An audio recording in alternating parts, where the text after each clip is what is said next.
आज हम लोग इस नगर निगम प्रांगण में शोक सभा के रूप में जो हम एकत्रित हुए हैं, बहुत दुखद और बड़ी पीड़ादायक कष्टकारी घटना है। आज हमारे शहर के अशोक नगर में निवास करने वाले पंकज कुलश्रेष्ठ, जो कि पिछले 25-26 वर्षों से इस पत्रकारिता से जुड़े हुए थे और दैनिक जागरण संस्थान में एक लंबे समय से वह कार्यरत थे। बहुत स्वस्थ थे, कोई इनको बीमारी नहीं थी, लेकिन इस महामारी कोरोना वायरस के चंगुल में आ गए और मात्र कुछ दिन पूर्व उनको कुछ परेशानी हुई। ऐसी परेशानी नहीं थी कि ये सपने में सोचा जा सके कि उनके साथ अनहोनी हो जाएगी, लेकिन बहुत दुख हो रहा है, बड़ी पीड़ा हो रही है ये कहते हुए कि ऐसी अदृश्य शक्तियाँ,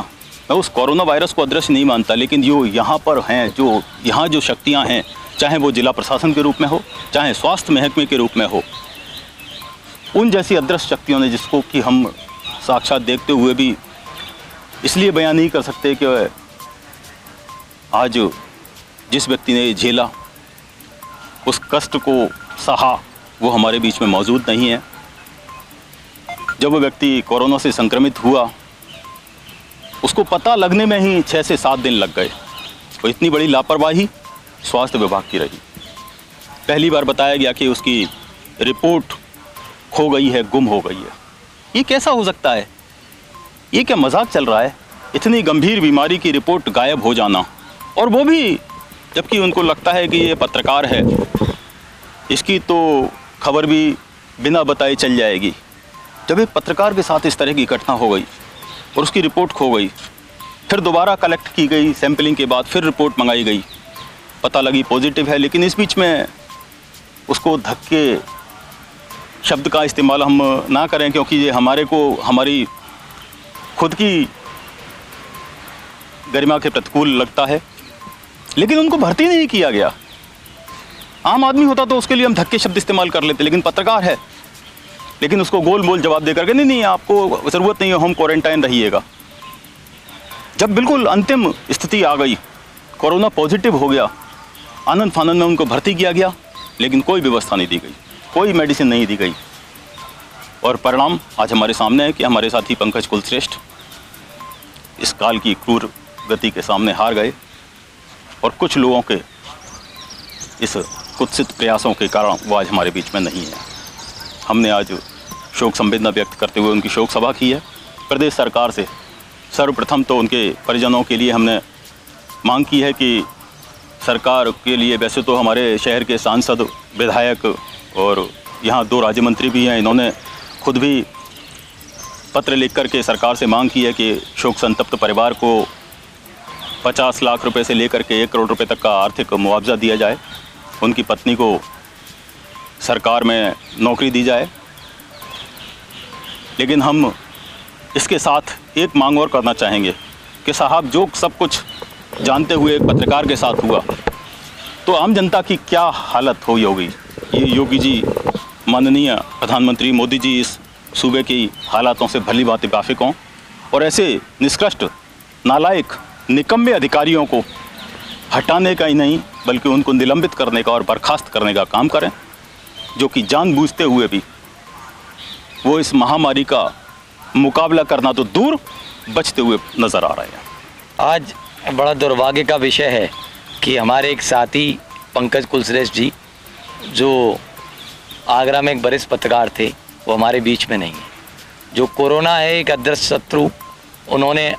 उसने आज उनको अपने आगोश में समा लिया और वो हमारे बीच में से चले गए। हम लोग यहाँ एकत्रित हुए हैं। एकत्रित होने के बाद श्रद्धांजलि सभा का एक आयोजन किया है और मांग सिर्फ इस समय सरकार से एक यही है कि जो व्यक्ति गया है उसकी तो भरपाई हम नहीं कर सकते, लेकिन यदि सरकार कुछ आर्थिक सहयोग उस व्यक्ति को उपलब्ध करा दे, उसके परिवार को उपलब्ध करा दे, मानवीय दृष्टिकोण से, यहाँ पर किसी तरह का कोई प्रेशर या कोई दबाव डालने के लिए यहाँ हम एकत्रित नहीं हुए। हमारा सिर्फ ये कहना है कि जो घटनाक्रम हुआ है तो तो उसके बाद से एक तो स्वास्थ्य व्यवस्थाओं की आगरा में जो पोल खुली है उसको देखते हुए सरकार ये सुनिश्चित करे कि इस तरह की घटना किसी पत्रकार क्या किसी आम आदमी के साथ भी नहीं हो। दूसरा, जिन लोगों ने, चाहे वो प्रियंका गांधी जी हों या अखिलेश यादव जी हों, राज्य के उप मुख्यमंत्री हों, उन्होंने ये कहा है कि उन्होंने कहा है कि सरकार से आर्थिक सहायता दिलाने की बात कही है। तो मेरा मानना है कि दो पार्टियों को वो बिलोंग करते हैं, कुछ अगर आर्थिक सहयोग उनकी पार्टियां ही दे दें, सरकार देगी, जब तक देती रहेगी, तो वो आगे बढ़ें और आगे बढ़ने के बाद जो परिवार है उस परिवार के साथ एक सहानुभूति, एक सहयोग, जो आर्थिक राशि है उसके रूप में अगर दे सकते हैं तो बस वो दे दें। अभी हाल फिलहाल में इतना ही सरकार अगर हमारे साथ खड़ी होगी तो हमें ऐसा लगेगा कि जो कोरोना योद्धा हमारे जो हैं, जो फील्ड में काम कर रहे हैं, एक जो सैनिक सीमा पे काम करता है और एक पत्रकार जो सीमा के अंदर काम करता है, यदि उसका सहयोग करेंगे तो हम अपने आप को बड़ा गौरवान्वित महसूस करेंगे और ये मानेंगे कि वास्तव में सरकार हमारे साथ है और हमारा जो मनोबल है वो नहीं टूटेगा। बस सरकार से मेरा यही निवेदन। एक सवाल है, क्या आप मानते हैं कि पत्रकार कोरोना योद्धा की श्रेणी में रखा जाएगा? देखिए, जहाँ तक माननीय प्रधानमंत्री जी ने जो कहा है, तो उन्होंने कहा था कि पत्रकार भी कोरोना योद्धा की श्रेणी में है, लेकिन जब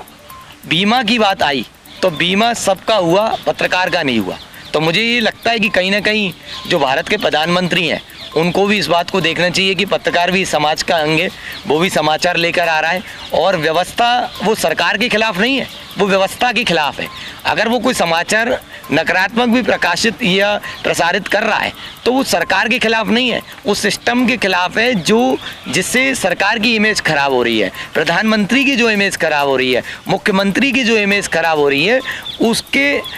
बिल्टअप के लिए अगर देखा जाए तो एक तरीके से वो कार्य कर रहा है। तो मुझे ये लगता है कि बीमा में उसे शामिल किया जाना चाहिए। कोरोना योद्धा उसे कोई माने चाहे नहीं माने, लेकिन कोरोना योद्धा तो वो है ही। अगर अदृश्य शत्रु का सामना करके इस समय क्षेत्र में निकल रहा है, समाचार का संकलन कर रहा है, तो जब सब लोग डरे हुए हैं, अधिकारी सारे डरे हुए हैं, सारे जितने भी लोग हैं वो डरे हुए हैं, अपने आप को एक तरीके से कहते हैं होम क्वारंटाइन करे हुए हैं, उसके बाद भी पत्रकार निकल रहा है, तो खाली नौकरी की खातिर नहीं, उसके जो पेशेगत मजबूरी है, उसका पेशा इस तरीके का है, वो स्वयं में कोरोना योद्धा है और सरकार को ये चाहिए कि उसको बीमा प्रदान करे।